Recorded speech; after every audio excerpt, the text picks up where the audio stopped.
રૂપધારી ભગવાન સ્વયં વિષ્ણુ પરમાત્મા પ્રગટ થયા છે અને જે સ્ત્રી છે એ ક્યારેય પણ પ્રભુથી અલગ ન રહે એ છે મહાલક્ષ્મી.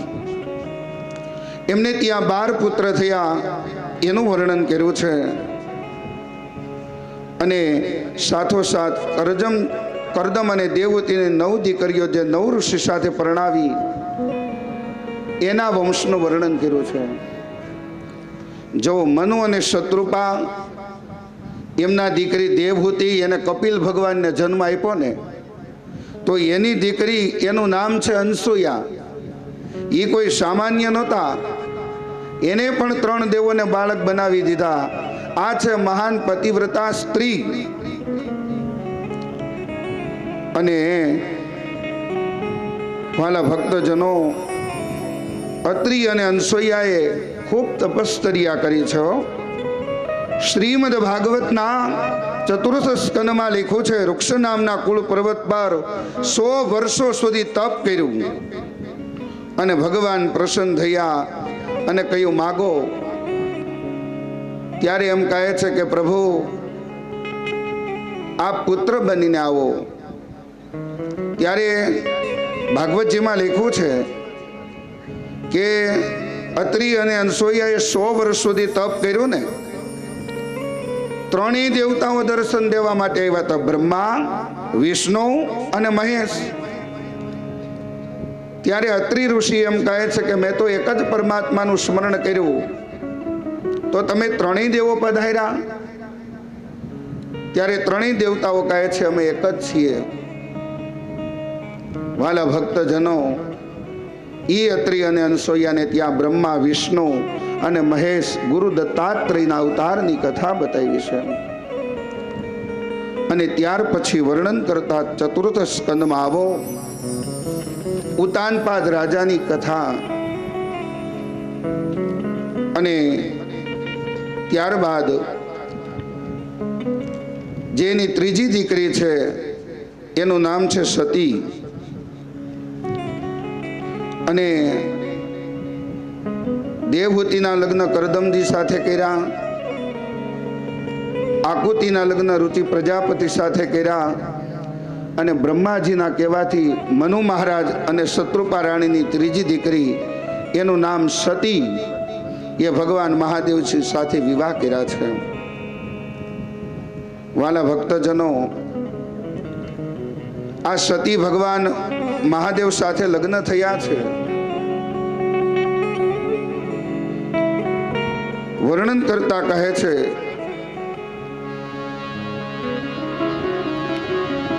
દક્ષ પ્રજાપતિ એને મોટો અધિકાર પ્રાપ્ત થયો છે. પ્રસૂતિની દીકરી એ સતી, 16 બહેનો હતી. 13 ધર્મને પરણાવી, 1 અગ્નિને, 1 પિતૃને અને 1 મહાદેવજી સાથે. દક્ષ પ્રજાપતિ પોતાની દીકરી સતીને ભગવાન મહાદેવજી સાથે પરણાવે છે બ્રહ્માજીના કહેવાથી. આપણે જે યજ્ઞ કુંડમાં જે આપણે આહુતિ અર્પણ કરીએ, સ્વાહા સ્વાહા બોલીએ ને, એ અગ્નિ નારાયણના ધર્મ પત્ની છે, પ્રસૂતિના દીકરી છે. અને જે તર્પણની અંદર આપણે ઈદમ જલમ તસ્મૈ સ્વધાનમ બોલીએ, એ પણ દક્ષ પ્રજાપતિના દીકરી છે. મહાદેવજી સાથે વિવાહ થયા છે. પ્રયાગની અંદર એક મોટું બ્રહ્મસત્ર થયું. બ્રહ્મસત્રની અંદર અનેક ઋષિ મુનિઓ પધાર્યા છે. અનેક ઋષિ મુનિઓ, બ્રાહ્મણો બધા જ પધાર્યા છે. બ્રહ્માજી, શિવજી બધાની ઉપસ્થિતિ છે. એ બ્રહ્મસત્રની અંદર જ્યારે દક્ષ પ્રજાપતિ પધારે છે ત્યારે બધા જ ઋષિ મુનિઓએ એનું સ્વાગત કર્યું છે, અભિવાદન કર્યું છે. પોતાના આસન ઉપર ઊભા થઈ અને દક્ષ પ્રજાપતિનું અભિવાદન કર્યું છે. 2 ઊભા ન થયા, એક ભગવાન બ્રહ્માજી અને બીજા ભગવાન શિવ.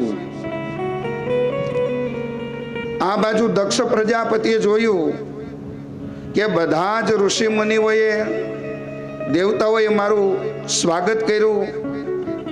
બ્રહ્માજી તો સમજ્યા મારા પિતા છે, પણ આ મહાદેવ તો મારો જમાઈ છે, અને જમાઈએ ઊભા થઈ અને શસ્ત્રાનું સ્વાગત કરવું જોઈએ, અભિવાદન કરવું જોઈએ, વંદન કરવા જોઈએ. દક્ષ પ્રજાપતિએ એ ધ્યાન રાખ્યું, વાલા વૈષ્ણવ હરિભક્તો, કોને સન્માન કર્યું છે એ ધ્યાનમાં ન આવ્યું, પણ કોને મારું સન્માન નથી કર્યું, મારો આદર સત્કાર નથી કર્યો એ પહેલા ધ્યાનમાં આવ્યું. અને લખ્યું છે ભાગવતમાં કે મોટો અધિકાર મળ્યો છે દક્ષ પ્રજાપતિને, અને મોટી પદવી મળે, પ્રતિષ્ઠા મળે એટલે સ્વયં અભિમાન આવે જ. પણ ભગવાન ભોલેનાથ મનથી વંદન કરે છે. આ છે ભગવાન શિવજી. દક્ષ પ્રજાપતિને ક્રોધ આવ્યો અને એ પ્રયાગ જ્યાં બ્રહ્મસત્ર થયું હતું ત્યારે ભગવાન મહાદેવજીનું અપમાન કરવા લાગે છે. અને અપમાન કરતા કહે છે કે મેં બ્રહ્માજીના કહેવાથી મારી દીકરી આ મહાદેવજી સાથે પરણાવી, આને વિવેક જેવું કંઈ છે જ નહીં. આનામાં વિવેક ક્યાંથી હોય? આ તો સ્મશાનમાં રહે, ચિત્તાની ભસ્મ ચોપડે, નરમુંડની માળા પહેરે, ભૂત પ્રેતોને સાથે રાખે. આમ વારંવાર ભગવાન ભોલેનાથનું અપમાન કરવા લાગે છે. વાલા ભક્તજનો, અહીંયા ભગવાન મહાદેવ દક્ષ પ્રજાપતિના એક એક શબ્દને સાંભળે છે, પણ ભગવાન મહાદેવ કંઈ બોલ્યા નથી. આ કથા તમને ને મને એ સંદેશ આપે છે કે આપણે ગ્રહસ્થ જીવનની અંદર રહીએ છીએ તો ક્યારેક કોઈ આપણી ઈર્ષા કરે, નિંદા કરે તો એનો સ્વીકાર કરી લેવો, સામો જવાબ ના આપવો. ક્રોધ ઉપર ક્રોધનો વિજય હોતો નથી, ક્રોધ ઉપર ક્ષમાનો વિજય હોય છે. દક્ષ પ્રજાપતિએ મહાદેવજીનું ખૂબ અપમાન કર્યું છે. ત્યારે નંદીશ્વર એમ કહે છે કે હે દક્ષ, તને ભગવાને આવું સરસ મુખ આપ્યું છે અને તું ભગવાન મહાદેવની નિંદા કરે છે, ભગવાન ભોલેનાથનું અપમાન કરે છે. આમ નંદીશ્વર એકાબીજા શ્રાપ આપવા લાગે છે. નંદીશ્વર કહે છે કે જે ભગવાને તને મુખ આપ્યું એનાથી ભગવાનનું અપમાન કરે છે, જા તને બકરાનું મસ્તક પ્રાપ્ત થશે. આ બાજુ સામસામા શ્રાપ લાગ્યા છે. અને વાલા ભક્તજનો, શાસ્ત્રની અંદર વર્ણન છે કે જે જગ્યાએ દેવતાઓની, ઋષિઓનું, સંતોનું નિંદા થતી હોય, અપમાન થતું હોય, ત્યાં જરા પણ રોકાવું નહીં, ત્યાંથી નીકળી જવું તત્ક્ષણ. કોઈની ક્યારેય નિંદા ન સાંભળવી. કોઈ નિંદા કરતું હોય તો એને રોકવા. ભગવાન મહાદેવ મૌન છે, ત્યાંથી નીકળી ગયા છે, કંઈ બોલ્યા નથી. આ બાજુ આવી અને ભગવાન મહાદેવે સમાધિ લગાવી છે. પણ એ પ્રયાગ બ્રહ્મસત્રની અંદર દક્ષ પ્રજાપતિએ એવો નિર્ણય લીધો, કેવો ખબર? કે આજથી હે ઋષિઓ, હે દેવતાઓ, સાંભળો, આ મહાદેવ મારો જમાઈ છે, પણ આજથી હું તમને કહું છું, આની યજ્ઞની અંદર ભાગ આપવાનો નથી. આવો હુકમ બહાર પાડી દીધો. ત્યાર પછી તો કોઈ યજ્ઞ કરતું જ નહીં, કારણ કે સસરા અને જમાઈની લડાઈમાં વચ્ચે કોણ આવે? એટલે યજ્ઞાદિ કોઈ કરતું નહીં. આ બાજુ દક્ષ પ્રજાપતિને એમ થયું, લાઈને હું જ યજ્ઞ કરું. હરિદ્વારમાં કનકલ તીર્થ ક્ષેત્રમાં દક્ષ પ્રજાપતિ બૃહસ્પતિ સ્તવ નામનો યજ્ઞ કરે છે. બધા દેવતાઓને, ઋષિ મુનિઓને આમંત્રણ આપવામાં આવ્યું છે, પણ સતીને આમંત્રણ આપવામાં આવ્યું નથી. આ બાજુ ભગવાન મહાદેવ સતીને ભગવાનની કથા શ્રવણ કરાવે છે, અમર કથા શ્રવણ કરાવે છે. આકાશમાંથી વિમાનો જતા હોય, દેવાંગનાઓ જતી હોય છે, ખૂબ તૈયાર થઈ અને દેવતાઓ દેવાંગનાઓ ત્યાંથી જતી હોય છે. અને એકાએક સતીની નજર એ વિમાન ઉપર પડી, અને વિમાન ઉપર નજર પડી એટલે સતી ભગવાન મહાદેવને પૂછવા લાગે છે કે હે ભગવાન, આ દેવાંગનાઓ ક્યાં જઈ રહી છે? ત્યારે ભગવાન મહાદેવ બોલ્યા છે, દેવી સાંભળો, તમારા પિતાજીના ઘરે યજ્ઞ છે. અરે મારા પિતાજીના ઘરે યજ્ઞ? હા દેવી, તમારા પિતાજીના ઘરે યજ્ઞ છે. અરે તો ચાલો આપણે ત્યાં જઈએ. પણ ભગવાન મહાદેવ કહે છે, દેવી આપણને આમંત્રણ નથી. ભગવાન મહાદેવે જ્યારે સતીએ પૂછ્યું ને ત્યારે એને વાત કરી. જે પ્રયાગમાં બ્રહ્મક્ષત્રની અંદર જે દક્ષ પ્રજાપતિ અને ભગવાન મહાદેવ વચ્ચે વાક યુદ્ધ થયું હતું, એ બધી જ વાત સતીને કહે છે કે દેવી સાંભળો, પ્રયાગમાં મોટું બ્રહ્મક્ષત્ર થયું હતું અને તમારા પિતાશ્રીએ મારું અપમાન કર્યું છે, અને એને એવો નિર્ણય લીધો છે કે હવે પછી કોઈ પણ યજ્ઞની અંદર શિવજીને ભાગ આપવામાં ન આવે. આ બાજુ સતી કહે છે, નહીં, મારા પિતાજીના ઘરે યજ્ઞ હોય અને મને આમંત્રણ ન હોય એવું બને નહીં. સતી માનતા નથી. વાલા ભક્તજનો, સતીનું તન છે ને એ કૈલાસ ઉપર છે, એનું મન કનકલ તીર્થ ક્ષેત્રમાં પહોંચી ગયું છે, જે હરિદ્વારમાં યજ્ઞ ચાલે છે. આ બાજુ સતી મનની અંદર વિચાર કરે છે, પિતાજીના યજ્ઞમાં જવું છે. કઈ દીકરી રહી શકે? પોતાના ભાઈના લગ્ન હોય, પોતાના પિતાજીને ઘરે યજ્ઞ હોય, પ્રસંગ હોય, કઈ દીકરી રહી શકે? આ તો સતી હો. મહાદેવજી ના પાડે છે. વાલા ભક્તજનો, આવ નહીં આદર નહીં, નહીં નહીનો માં ને ઓગર કબુ ન જઈએ, જહાં કંચન વર્ષે મેં. આવકાર ન હોય, સત્કાર ન હોય, એ ઘરે ક્યારેય ન જવું જોઈએ. કદાચ સોનાનો વરસાદ થતો હોય તોય ભલે ને. અહીંયા તર્ક કરે છે. ભગવાન મહાદેવ સમજાવે છે, દેવી વગર આમંત્રણે ન જવાય. સતી માનતા નથી. ત્યારે કહે છે કે માત પિતાના ઘરે, ગુરુના ઘરે, મિત્રના ઘરે વગર બોલાવે જવાય. ભગવાન મહાદેવ સમજી ગયા છે કે સતીને રોકવામાં પણ એના પ્રાણ જવાના જ છે. એટલે ભગવાન મૌન થઈ ગયા છે.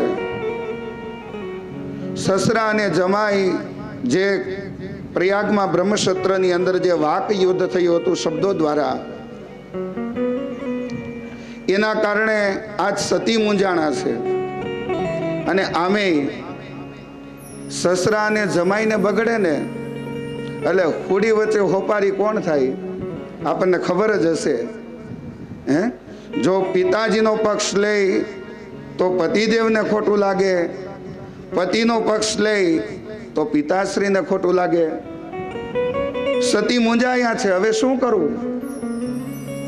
ભગવાન મહાદેવ સમજી ગયા છે કે સતીને રોકવામાં ભલાઈ નથી.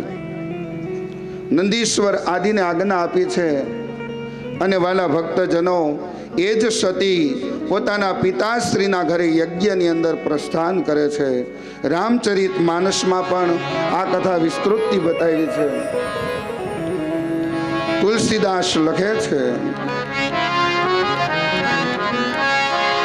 પિતા ભવન જબ ભઈ ભવાની, પિતા ભવન જબ પિતા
સતી પોતાના પિતાશ્રીના ઘરે પ્રસ્થાન કરે છે.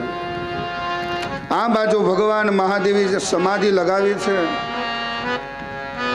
આ બાજુ દક્ષ પ્રજાપતિ એલાન કર્યું હતું.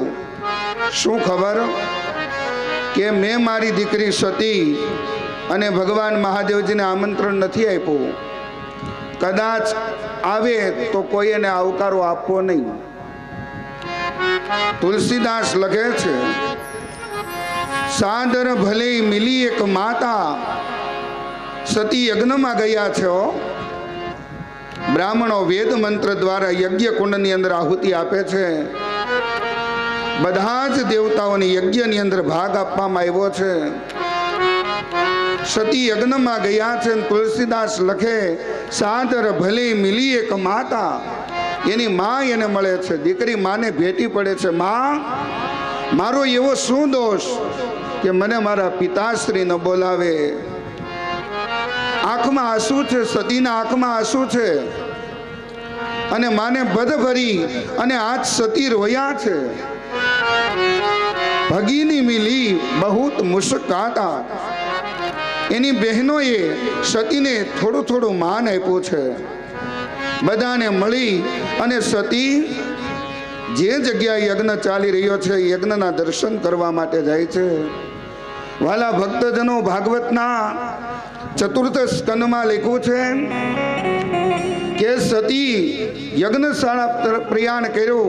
દક્ષ પ્રજાપતિએ જોયું મારી દીકરી આવી છે અને એ જ દક્ષ પ્રજાપતિ પોતાનું મુખ ફેરવી જાય છે.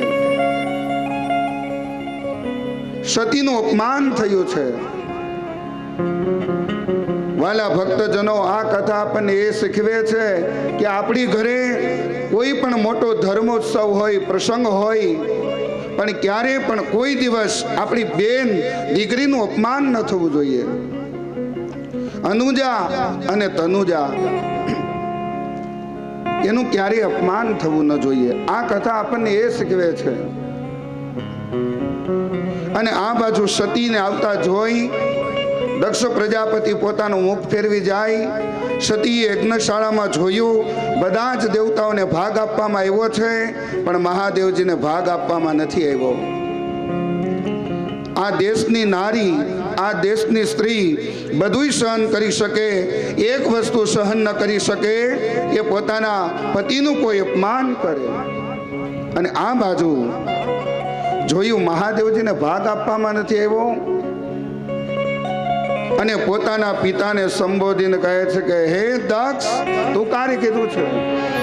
હે દક્ષ, તે દેવ નહીં પણ મહાદેવનું અપમાન કર્યું છે. અને યજ્ઞમાં તમે એને ભાગ નથી આપ્યો. તમે મહાદેવની નિંદા કરી છે.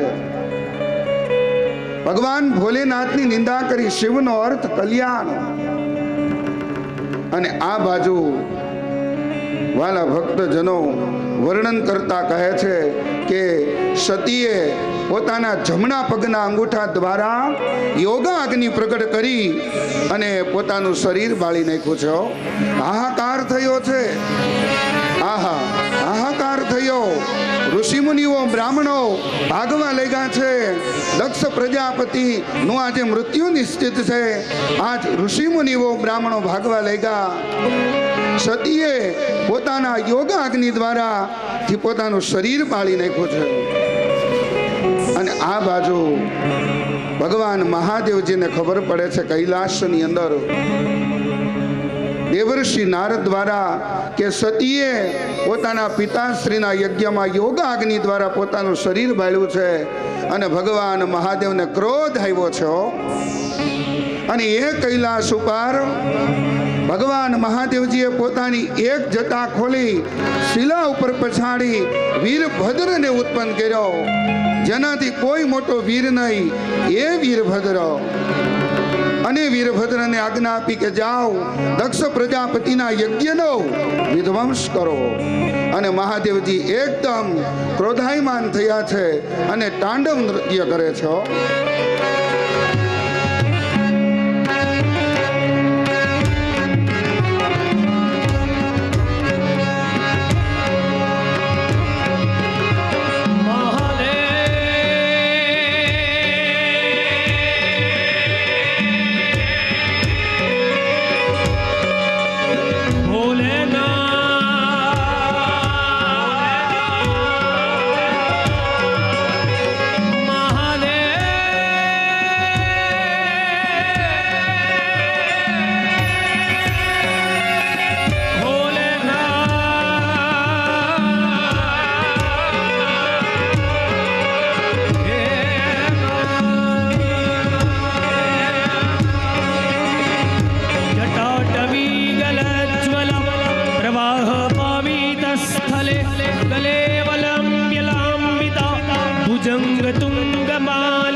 કદી પ્રમોદમાન માનસે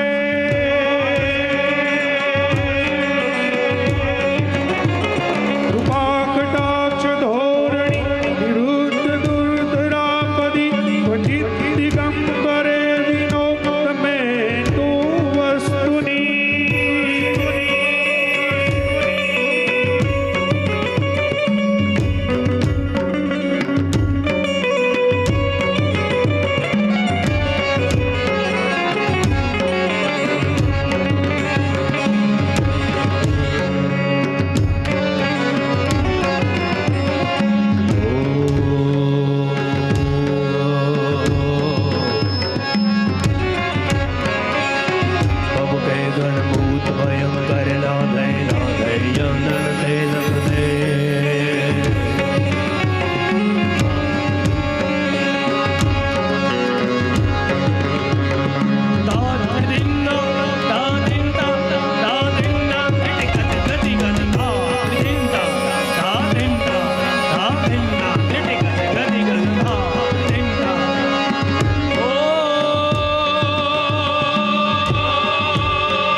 સજડમ ધન પડગણ સાધ સજે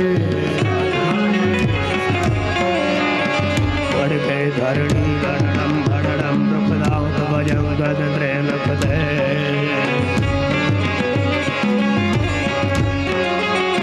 પરમેશ્વર મોન કરી પશુપાલન કામ પ્રજાલન નાચ કરે કામ પ્રજાલન નાચ કરે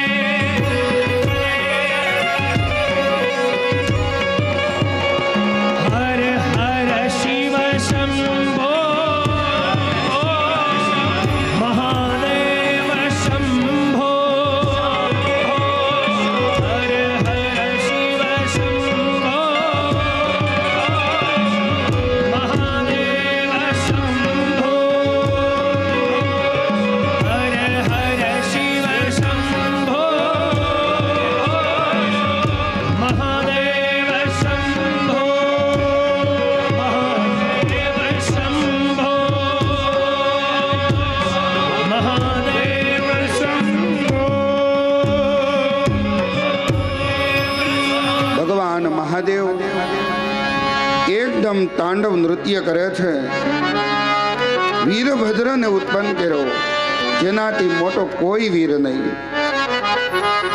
અને વીરભદ્રને આજ્ઞા કરી કે જાઓ દક્ષ પ્રજાપતિના યજ્ઞનો વિધ્વંસ કરો. આ બાજુ યજ્ઞ ચાલી રહ્યો છે. વીરભદ્ર આવે છે અને વર્ણન કરતા કહે છે કે દક્ષ પ્રજાપતિનો મસ્તક કાપી અને યજ્ઞ કુંડમાં હોમી દે છે. ભૃગુદેવની દાઢી ખેંચી લે છે, ભૂખાદેવના દાંત પાડી નાખે છે, ભગદેવની આંખો ફોડી નાખે છે. યજ્ઞનો વિધ્વંસ કર્યો છે. આ બાજુ યજ્ઞ અધૂરો છે. ઋષિ મુનિઓ બ્રાહ્મણો ભગવાન મહાદેવના શરણે જાય છે કે હે મહાદેવ, આ યજ્ઞ પરિપૂર્ણ કરાવો. અને ઋષિ મુનિઓએ આવી ભગવાન મહાદેવની સ્તુતિ કરી છે. ત્રંબકમ યજામહે સુગંધિમ પુષ્ટિવર્ધનમ ઉર્વારુકમિવ બંધના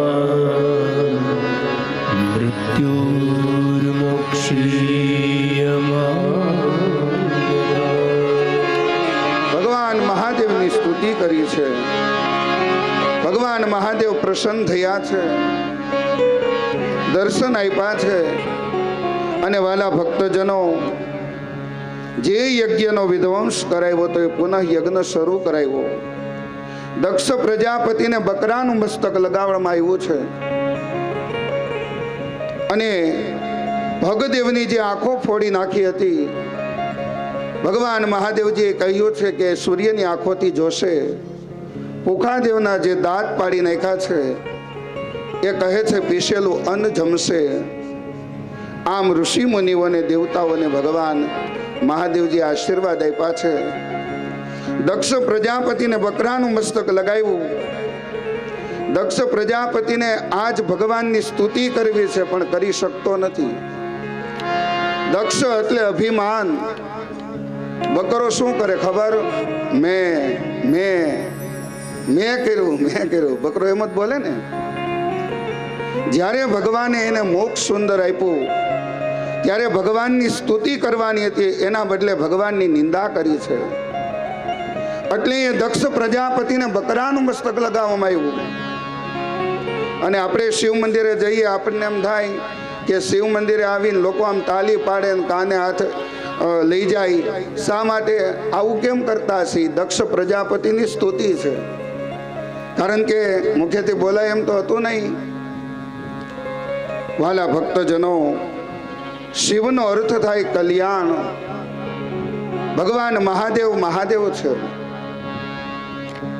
અને એને દક્ષ પ્રજાપતિના યજ્ઞ પરિપૂર્ણ કરાવ્યો છે. સુંદર મજાની કથા મૈત્રી વિદુરજીને શ્રવણ કરાવે છે. અને સતીએ છેલ્લે માગ્યું છે શું ખબર? કે મને જન્મો જન્મ ભગવાન મહાદેવજીનું સાનિધ્ય પ્રાપ્ત થાય. વાલા ભક્તજનો, કુંભજ ઋષિના આશ્રમે જ્યારે કથા શ્રવણ કરીને આવતા હતા ને ભગવાન મહાદેવ અને સતી, રામકથા સાંભળીને આવતા હતા, ત્યારે એ જ સમયે ત્રેતા યુગમાં ભગવાન રાઘવેન્દ્ર સરકારનો અવતાર થયો હતો, રામચંદ્રનો. ત્યારે રાવણ જ્યારે સીતાનું હરણ કરીને લઈ ગયો ત્યારે ભગવાન રામ હે સીતે આમ ગોતવા લાગે છે, વૃક્ષોને પૂછે. ભગવાન મહાદેવ અને સતીએ જોયું. મહાદેવજીએ તો વંદન કર્યા. સતીને મનમાં સંશય થયો કે આ થોડા કઈ બ્રહ્મ હોય? એક પોતાની અર્ધાંગિનીમાં આટલો પ્રેમ, આ થોડા કઈ બ્રહ્મ હોય? સંશય થયો છે. સતીને સંશય થયો. ભગવાન મહાદેવ સમજી ગયા કે દેવી, કદાચ તમને એમ હોય કે આ પરાત્પર બ્રહ્મ છે, જાઓ તમે આની પરીક્ષા કરીને આવો. અને એ સતી માં સીતાનું રૂપ લઈ અને પરીક્ષા કરવા માટે જાય છે. અને રામચંદ્રની આગળ ઊભા રહે છે સીતાના રૂપમાં. ત્યારે રામ એટલું બોલ્યા કે હે માં, તમે મારી સીતાને જોઈ? ત્યારે સતીને એમ થયું કે આ તો નક્કી પરાત્પર બ્રહ્મ જ છે, મેં ખોટી પરીક્ષા કીધી. સતી ભગવાન મહાદેવ પાસે પધારે છે. ભગવાન ભોલેનાથ કહે છે દેવી પરીક્ષા કરી આવ્યા? કચ્છું ન પરીક્ષા કિન્ની ગોસાઈ. ખોટું બોલ્યા, મેં કાંઈ પરીક્ષા કરી નથી. આ તો મહાદેવ સમાધિ લગાવીને જોયું, ઓહો, આ સતીએ તો સીતાનું રૂપ લીધું. વાલા ભક્તજનો, તત્ક્ષણ ત્યાગ કરી દીધો. અને તત્ક્ષણ ત્યાગ કરી દીધો. અને એ જ સમયે ભગવાન મહાદેવજી સમાધિમાં બેસી જાય છે. સંત જલારામ બાપા વીરપુરની અંદર પરીક્ષા કરવા માટે આવ્યા. અને ત્યારે જલારામ બાપા આગળ આવીને કહે છે મને આપો. ત્યારે જલારામ બાપા કહે છે આવો આપણે ભોજન કરીએ, તમારે જે જોઈતું હોય તે. ત્યારે ભગવાન પરીક્ષા કરવા માટે પધાર્યા. ત્યારે એમ કહે છે રોટલા નથી જોતા, મારે તો રોટલા ઘડવા વાળી બાઈ જોઈશ. અને એ જલારામ બાપાએ પોતાના પત્નીને આપી દીધા, વીરબાઈ. અને એને લઈ અને પ્રભુ જ્યારે જતા હતા ત્યારે પ્રભુને એમ થયું કે હવે તું મારે શું કરવું?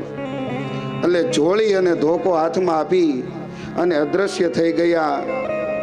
આકાશવાણી થઈ કે હું તો પરીક્ષા કરવા માટે આવ્યો હતો. પણ એ જલારામ બાપા જેને એકવાર પોતાના પત્ની વીરબાઈને આપી દીધા, પ્રભુ મેં તમને આપ્યા, હવે એ તમારા. અને એમ મહાદેવજીએ સતીનો વાલા ભક્તજનો ત્યાગ કર્યો હતો. અને એ જ સતીએ પોતાના પિતા શ્રી દક્ષ પ્રજાપતિના યજ્ઞમાં પોતાના યોગાગ્નિ દ્વારા પોતાનું શરીર બાળી અને ભસ્મ કર્યું. અને પછીનો એનો જન્મ હિમાલયને ત્યાં થયો અને એની કથા રામચરિત માનસમાં છે. શિવ વિવાહ, સુંદર મજાની કથાનું વર્ણન, સતી ચરિત્રની કથા બતાવી અને ત્યારબાદ મનુ મહારાજ અને શત્રુપા રાણીના દીકરા ઉતાનપાદ રાજાની કથા છે. ઉતાનપાદ કોને કહેવાય? જીવ માત્ર ઉતાનપાદ છે, જેના પગ ઉપર મસ્તક નીચે એ ઉતાનપાદ. બાળક જન્મે એટલે મસ્તક પેલા બહાર આવે, પગ પછી. ઉતાનપાદ જીવ માત્ર છે. મનુ અને શત્રુપાના દીકરા ઉતાનપાદ રાજાને બે રાણી છે, સુનીતિ, સુરુચિ. અને સુનીતિનો દીકરો એનું નામ ધ્રુવ અને સુરુચિનો દીકરો એનું નામ ઉત્તમ. ઉતાનપાદ રાજાને સુરુચિ વધારે વાલી છે. સુનીતિનો રાજાએ ત્યાગ કર્યો, એને પોતાના રાજમહેલથી થોડેક દૂર ઉતારો આપ્યો. આ બાજુ ધ્રુવની ઉંમર 5 વર્ષની છે. ઉતાનપાદ રાજાના દીકરા છે. પોતાની મા પાસે આવીને કહે છે કે માં, મારે પિતાશ્રીના ખોળામાં બેસવું છે, મારે મારા પિતાજીને મળવું છે. બતાવ માં, મારા પિતાશ્રી ક્યાં છે? માં તો એમ ન કહે, બેટા તારા પિતાશ્રીએ મારો ત્યાગ કર્યો છે. બેટા સાંભળ, સામેના મહેલની અંદર તારા પિતાશ્રી રહે છે. અને એ ધ્રુવ 5 વર્ષની ઉંમર છે, પોતાના પિતાશ્રીને મળવા માટે જાય છે. તે સમયે વાલા ભક્તજનો, રાજાની બીજી રાણી, એનું નામ સુરુચિ, એનો દીકરો ઉત્તમ રાજાના ખોળામાં બેઠો તો. ધ્રુવ પધારે છે, જુએ છે કે આ મારા પિતાશ્રી છે, એના ખોળામાં બેસવા માટે જાય છે. ત્યારે એની સાવકી માતા સુરુચિ એને અટકાવે છે કે હે ધ્રુવ, તું તારા પિતાશ્રીના ખોળામાં નહીં બેસી શકીશ, કારણ કે રાજાની રાણી હું છું. મારો દીકરો આ ઉત્તમ એ જ એના પિતાશ્રીની ગોદમાં બેસી શકે. આમ 5 વર્ષના ધ્રુવ બાળકનું અપમાન થયું છે. રાજા કંઈ બોલતા નથી. વાલા ભક્તજનો, આ આપણી કથા છે. ઉતાનપાદ જીવ માત્ર ઉતાનપાદ છે. એને બે રાણી સુરુચિ અને સુનીતિ. સુરુચિ બધાને ગમે છે, પણ સુનીતિ ક્યારેય કોઈને ગમતી નથી. સુરુચિ સારું સારું ખાવું પીવું હરવું ફરવું એ વધારે વાલી હોય છે. પણ ઉતાનપાદ રાજાએ સુનીતિનો ત્યાગ કર્યો છે. 5 વર્ષના બાળક ધ્રુવની આંખમાં આંસુ છે. પિતાશ્રીના ખોળામાં બેસવા માટે પ્રયત્ન કરે છે, પણ એક માએ અટકાવ્યો છે. ત્યારે સુરુચિ બોલે છે કે હે ધ્રુવ, સાંભળ, તારે જો તારા પિતાજીના ખોળામાં બેસવું હોય તો જંગલની અંદર જા, તપ કર અને ભગવાન મળે તો એટલું માગજે, તને મારા ઉદરે જન્મ મળે. આજે ધ્રુવજીને એ શબ્દ લાગી ગયા. રડતા રડતા પોતાની માં સુનીતિ પાસે આવે છે, આંખમાં આંસુ છે. માં સમજી ગયા કે મારા પુત્રનું અપમાન થયું છે. માં પૂછે છે, બેટા શું થયું? ધ્રુવ કહે છે કે માં, હું મારા પિતાજીના ખોળામાં બેસવા જવા માટે ત્યારે મને મારી સાવકી માતાએ અટકાવ્યો. અને માં એને એમ કહ્યું કે જંગલની અંદર જા, તપ કર અને ભગવાન મળે તો એટલું માગજે, તને મારા ઉદરે જન્મ મળે તો તું તારા પિતાશ્રીના ખોળામાં બેસીશ. ત્યારે આ શબ્દ સાંભળ્યા ને સુનીતિએ, ત્યારે એને એમ ન કહ્યું કે બેટા તારી માતાએ તને ખોટું કીધું. સુનીતિ માતા એમ કહે છે કે બેટા તારી માતાએ જે તને કહ્યું ને બિલકુલ સાચું છે. પિતાજીની ગોદ નાશવંત છે, શાશ્વત ગોદ હોય તો ઈશ્વર પરમાત્માની છે. વાલા ભક્તજનો, આ બાજુ માતાને પ્રણામ કરી અને ધ્રુવ વન તરફ પ્રયાણ કરે છે. વચમાં દેવર્ષિ નારદ મળે, દિવ્ય મંત્ર આપે છે કે બેટા, ઓમ નમો ભગવતે વાસુદેવાય નમઃ મંત્રનો જપ કરજે, તને અવશ્ય પરમાત્માના દર્શન થશે. પેલા તો દેવર્ષિ નારદે પરીક્ષા કરી છે, પણ એ પરીક્ષામાં પણ ધ્રુવજી પાસ થયા છે. અને મધુવનની અંદર વાલા વૈષ્ણવ હરિભક્તો, એ 5 વર્ષના બાળક ધ્રુવજીએ એવી તપશ્ચર્યા કરી કે અખિલ બ્રહ્માંડ નાયક ભગવાન દર્શન દેવા માટે પધાર્યા છે. 6 મહિના તપ કર્યું છે. ભાગવતમાં લખ્યું છે 6 મહિના કેવલ તપ કર્યું. પેલા ફળ ફૂલ ખાઈને તપ કર્યું, પછી જલપાન કરી, પછી કેવલ વાયુનો આહાર લઈ એક પગે ઊભા રહી અને 2 હાથ જોડી ઓમ નમો ભગવતે વાસુદેવાય નમઃ, ઓમ નમો ભગવતે વાસુદેવાય નમઃ મંત્રના જાપ કરે છે.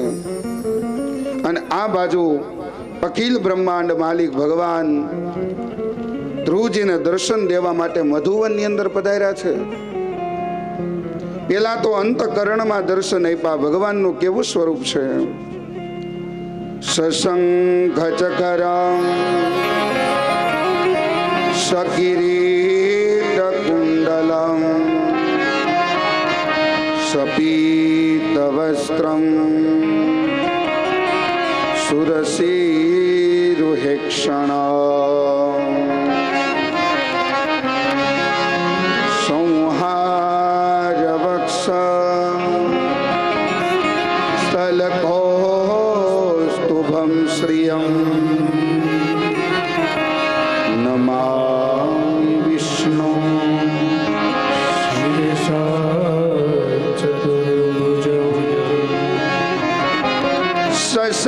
સશંકચકરમ સકિરીટ કુંડલમ સપીત વસ્ત્રમ સુરસીરુહેક્ષણ સંહારવક્ષ સ્થલકોસ્તુભં શ્રિયં નમામિ વિષ્ણુ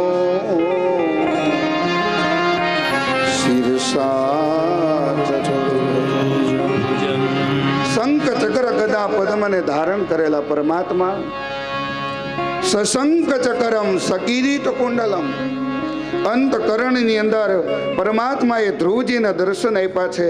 અને ધ્રુવજીએ પરમાત્માની ઝાંખીના દર્શન કર્યા છે. આહા, આંખ ખોલીને જોયું ને તો એ જ સ્વરૂપ પરમાત્માનું સામે હતું. 5 વર્ષના બાળક ધ્રુવજીને પરમાત્માની સ્તુતિ કરવી છે, પણ કેમ કરી શકે? વાલા ભક્તજનો, ભગવાને પાંચજન્ય નામનો શંખ ધ્રુવજીના ગાલે સ્પર્શ કર્યો અને એ ધ્રુવજીએ પરમાત્માની દિવ્ય સ્તુતિ કરી છે. યોન્ત પ્રવિશ્ય મમ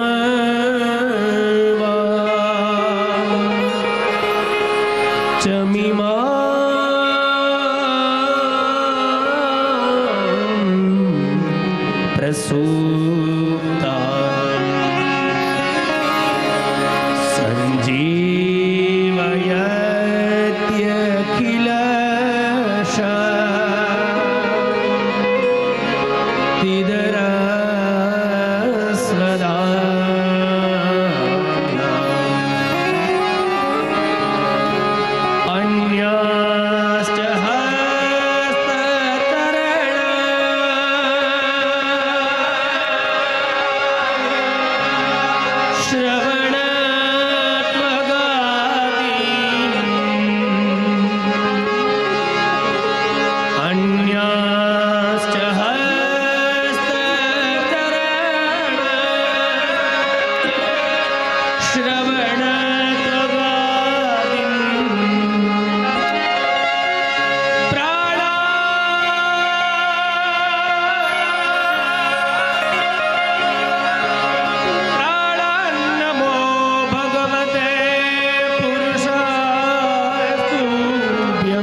છે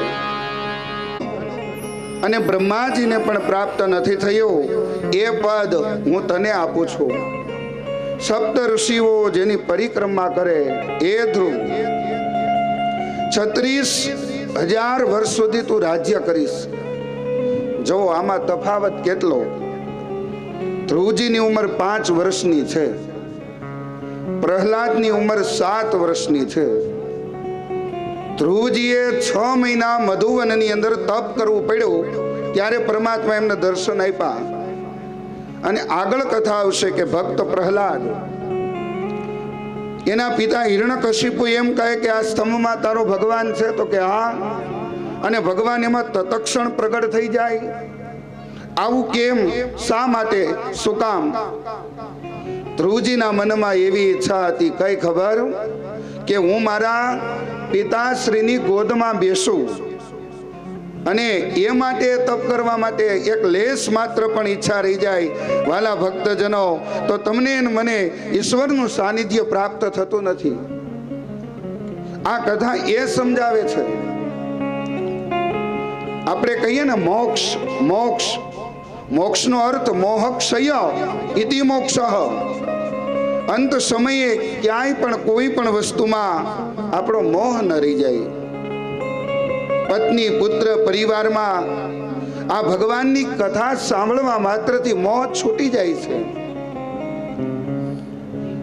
અને એ ધ્રુવજીને પરમાત્માએ દર્શન આપ્યા, 36,000 વર્ષ સુધી તું રાજ્ય કરીશ, પછી હું તને જે પદ આપું છું, સપ્ત ઋષિઓ તારી પરિક્રમા કરશે.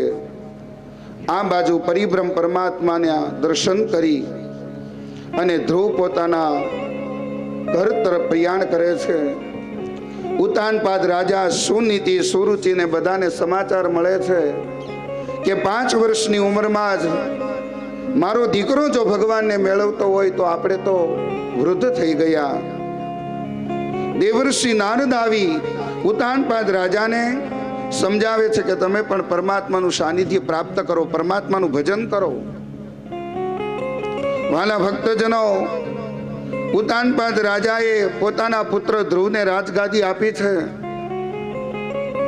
અને એ ધ્રુવ એમને લગ્નો કર્યા છે, લગ્નોત્સવ કર્યા છે. ભ્રમી સાથે લગ્ન કર્યા, એના પુત્ર વત્સર થયા છે. ધ્રુવજીના વંશની કથા બતાવી છે. એકવાર યક્ષ દ્વારા પોતાનો ભાઈ ઉત્તમ એ મૃત્યુ પામે છે. ધ્રુવજી યક્ષો સાથે યુદ્ધ કરે છે. બ્રહ્માજી અને મનુ આવીને સમજાવે છે, યુદ્ધ રોકે છે.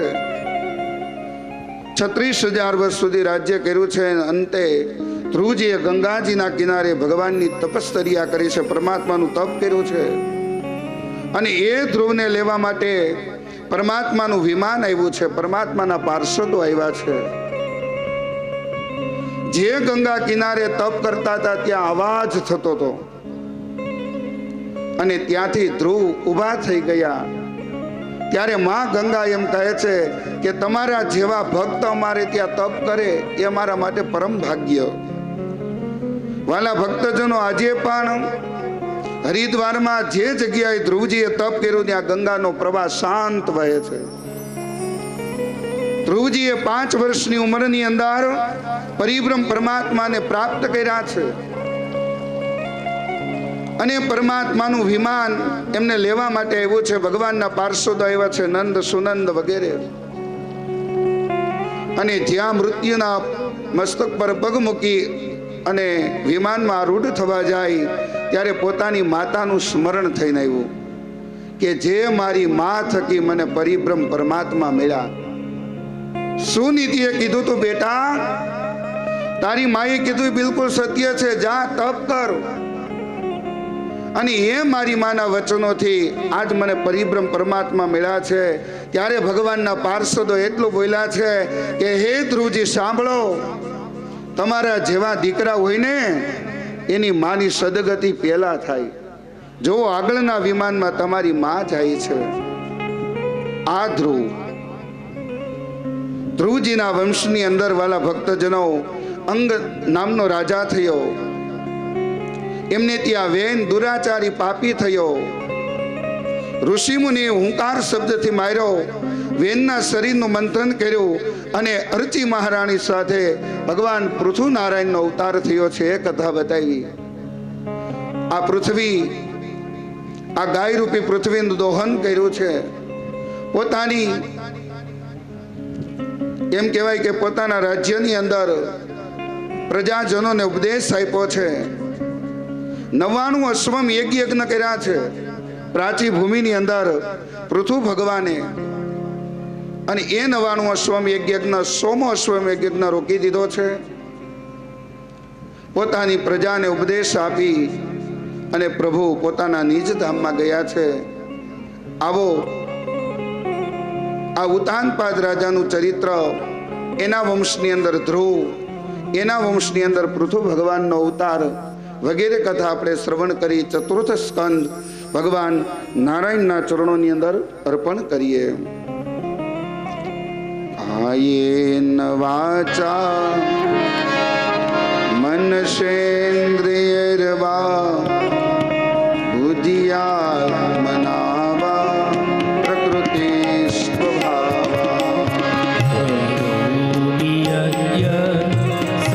सकलं परस्मै नारायणाय समर्पयामि.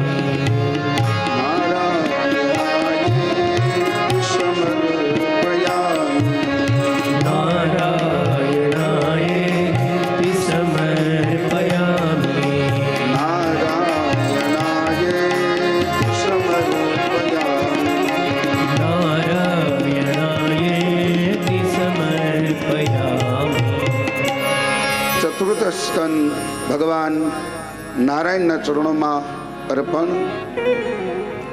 આ કથાના માધ્યમથી બસ આપણને એ જ સમજાવે છે કે ઈશ્વર પરમાત્માનું સ્મરણ કરીએ, પરિબ્રહ્મ પરમાત્માનું સ્મરણ કરીએ. હરે વાલા અરજી અમારી શ્રીનાથજી લઈ જાજે તારા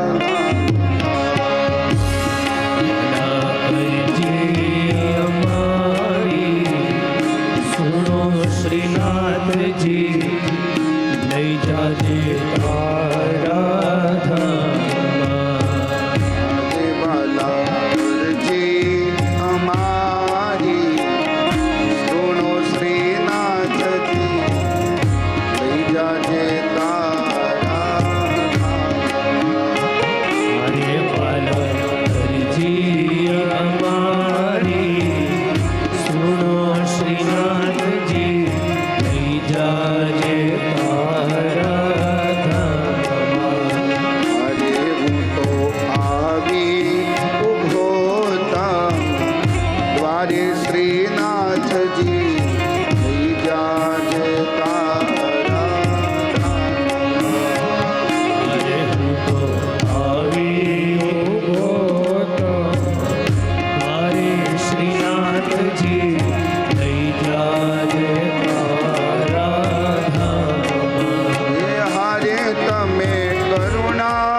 તારા ધામમાં. હરે વાલા અરજી અમારી સુનો શ્રીનાથજી જાજે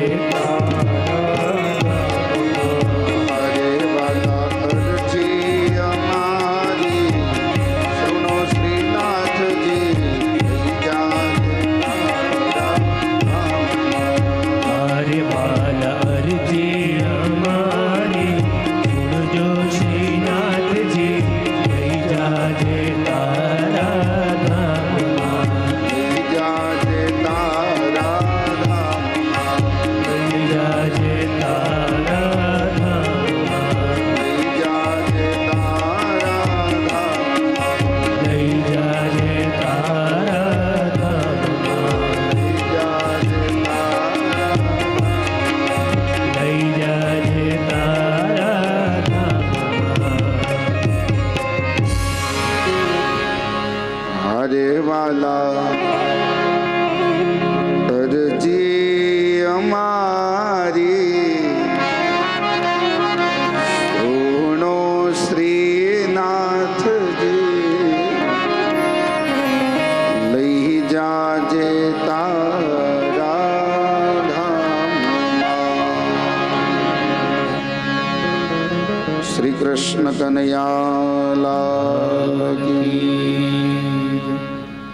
આવો પંચક્ષણ કથાને વિરામ આપીએ તો બટુકભાઈ અત્રે અહીંયા પધારશે. આપણે જે આમંત્રિત મહેમાનો સન્માન દોર આપણે લઈ લઈએ, પછી પુનઃ કથા આપણે નરસંગ પ્રાગટ્ય તરફ પ્રયાણ કરીએ.